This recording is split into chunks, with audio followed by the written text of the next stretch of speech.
ബംഗളൂരുവിൽ ലിവിൻ പങ്കാളിയെ കുത്തിക്കൊലപ്പെടുത്തിയ കേസിൽ നടിയടക്കം 3 പേർ അറസ്റ്റിൽ. സീരിയൽ സിനിമാ നടി ഊർമിള എന്ന ബിന്ദുവിനെയാണ് പോലീസ് അറസ്റ്റ് ചെയ്തത്. മറ്റൊരാളുമായുള്ള ബന്ധത്തിന് പങ്കാളി തടസ്സമായതോടെയാണ് അരുംകൊല.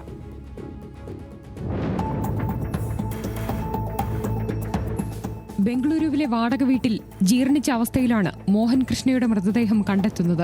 മഞ്ജുനാഥ നഗറിലെ പൂട്ടിയിട്ട വാടക വീട്ടിൽ നിന്നും ദുർഗന്ധം വമിച്ചതോടെ പ്രദേശവാസികൾ നടത്തിയ തെരച്ചിലിലാണ് 29-കാരനെ മരിച്ച നിലയിൽ കണ്ടെത്തിയത്.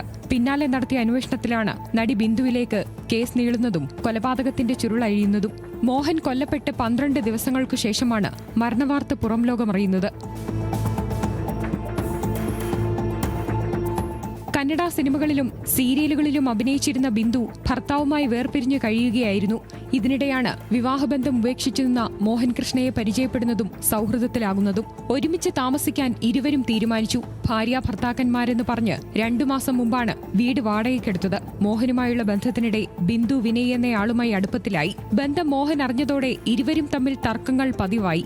തന്റെ ബന്ധത്തിന് തടസ്സമായ മോഹനെ കാമുകനുമായി ചേർന്ന് ഇല്ലാതാക്കാൻ ബിന്ദു പദ്ധതിയിട്ടു.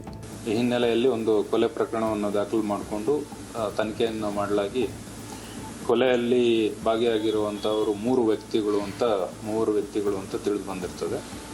ಒಬ್ಬರ ಹೆಸರು ಲೇಡಿ ಬಿಂದು ಅಂತ ಮತ್ತು ಆಕೆಯ ಅಸೋಸಿಯೇಟ್ಸ್ ಇಬ್ಬರು ವಿನಯ್ ಹಾಗೂ ಧನುಷ್ ಗೌಡ ಅಂತ ಒಟ್ಟು 3 ಜನ ಈ ಒಂದು ಕೃತ್ಯದಲ್ಲಿ ಭಾಗಿಯಾಗಿರುವುದಾಗಿ ತಿಳಿದು ಬಂದಿರ್ತದೆ.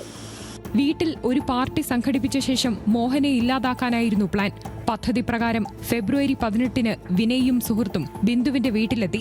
മദ്യലഹരിയിലായിരുന്ന മോഹന്റെ കൈകാലുകൾ കെട്ടിയിട്ട് ക്രൂരമായി മർദ്ദിച്ചു. പിന്നാലെ കത്തിക്കൊണ്ട് പലതവണ കുത്തിക്കൊലപ്പെടുത്തുകയായിരുന്നു. സംഭവത്തിനു ശേഷം ഓടി രക്ഷപ്പെട്ട പ്രതികളെ പോലീസ് പിടികൂടി. ഇവരെ ചോദ്യം ചെയ്തു വരികയാണ്. National desk news Malayalam.